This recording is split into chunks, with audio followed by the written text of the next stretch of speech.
Next up, at UFC 310, we have a moved fight. Chris Weidman versus Eryk Anders was supposed to happen at UFC 309, but Eryk Anders got food poisoning, didn't fight, and they moved it. That was at Madison Square Garden.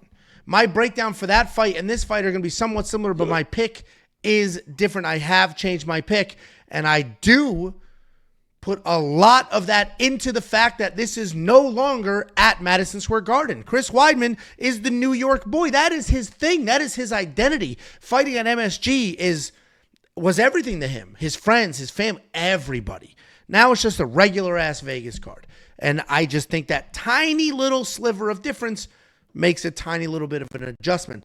This fight is also a little different than the last fight because it is at a catch weight of 195 pounds instead of 185 pounds, which is what it should have been at their first go-around. And the final thing I'll mention is somebody commented, you never know what you can believe or know or trust in comment section. Actually, two things I'll mention. One, Chris Weidman is seemingly upset with the UFC. He was not paid his show money for UFC 309. Again, articles were written. I didn't see a video of him saying anything, but I'll trust the articles.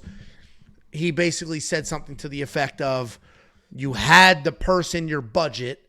The fight didn't happen, but I made weight. I did everything. How come you get to keep that money and I don't? Didn't they end up paying Wonderboy and he refused to the fight? They did not pay Wonderboy. I think they ended up giving him the money. Not that much. They gave him a different amount. They gave him a lesser amount. They still ended up paying for a guy that literally refused to fight and end up kind of not ruining the card because of it. But, I mean, he literally refused to fight. And then Weidman was there. I mean, if you're giving Wonderboy a little bit of money, you should fucking pay Weidman. I imagine Weidman was also getting a little bit of money. What the problem is, first of all, I see all sides of it. I understand he technically... he's making what, like 200 grand, 250 grand? That is the problem. Champ. Dude, that's a lot of money to give somebody who's not fighting. You know what I mean? You just gave someone $200-something thousand. I mean, they're fucking publicly traded company. Let's see how much money they fucking made last year. I don't disagree. Come on. I don't disagree with that statement. I'm just saying that's their side. Like, listen, you didn't fight, and I know it's show and win. You technically didn't show. The show is step foot in the octagon. So, anyway, I get it. The other point I was going to make is somebody commented, this I don't know if it's true or not, that Chris Weidman bumped into Eryk Anders in the lobby the next day, like Sunday. And poked him in the stomach and he didn't shit. And he's like, I knew you were lying. Essentially, yeah, that's literally essentially it. He feels that he might have been full of shit because he looked fine. And he had a teammate who also apparently got sick from food poisoning who did fight on the card. I don't put any credit into that, but fuck it. I threw it out here.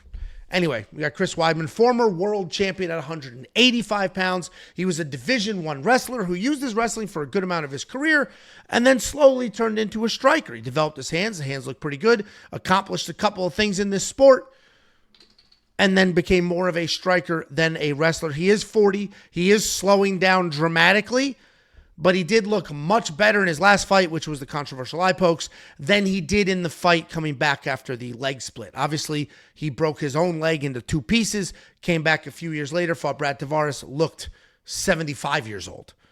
Then he came back one more fight since then, and he looked significantly better. He's taking on Eryk Anders. Eryk Anders does also have a Y in his name, like Brian, who donated a couple of bucks earlier.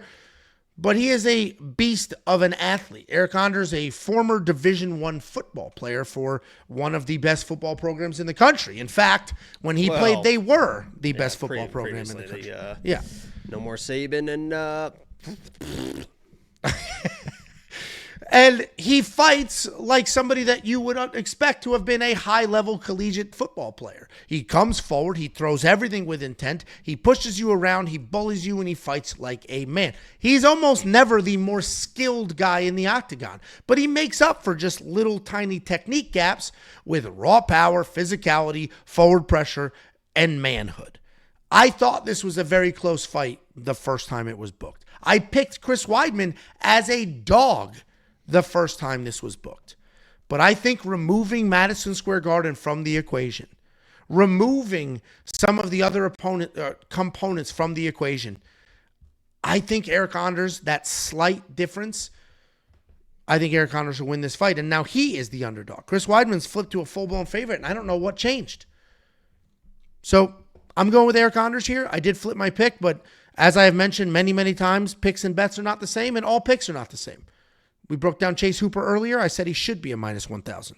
I'm picking Eryk Anders here. You think I have the same confidence in him as I did Chase Hooper? No, of course not. But I do think Eryk can get it done. The physicality and the other components are going to be the difference here. What do you think, Jakey boy?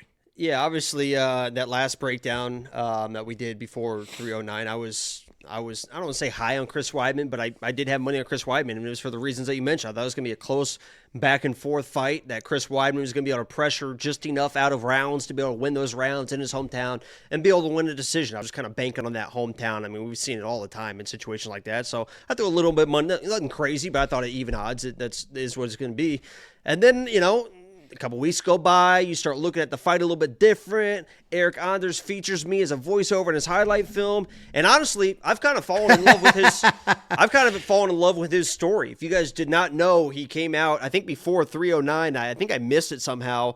That I think it was this year. He's like a year sober for the first time. That he's just kind of been silently struggling with addiction issues, with like actual drugs and stuff, even throughout his fight career. And he's been sober for a year now, and he feels like he kind of lost his the prime. And I want to throw words as fish for what I remember, but kind of he feels like he was kind of robbed of what his prime should have been because of his addiction issues. But he still wants to make a name for himself, right? He still wants to be that guy and show, like, with all this stuff behind me, this is how I can perform.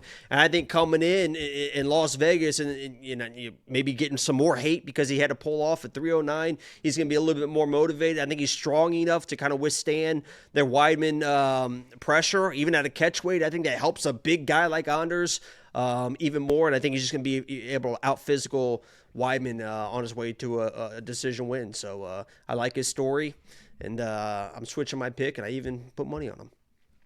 There we go. Jakey boy and I have completely flipped the pick from the last time we broke this fight down, and that is the fight game. $8,000 in DraftKings Fantasy, $8,200. I do think this can be a sloppy back and forth.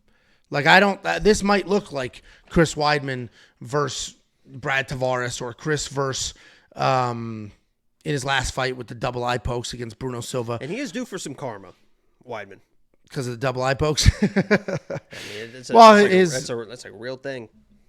Well, and he snapped Anderson Silva's leg in half and then had his own leg snapped in half. So maybe he gets eye poked to all hell. If you do want to check out all the picks, the bets, the round line leans, the tools, and more, WeWantPicks.com. Click Become a Member. It's only $10 to get you through the rest of this year. Can't beat that value.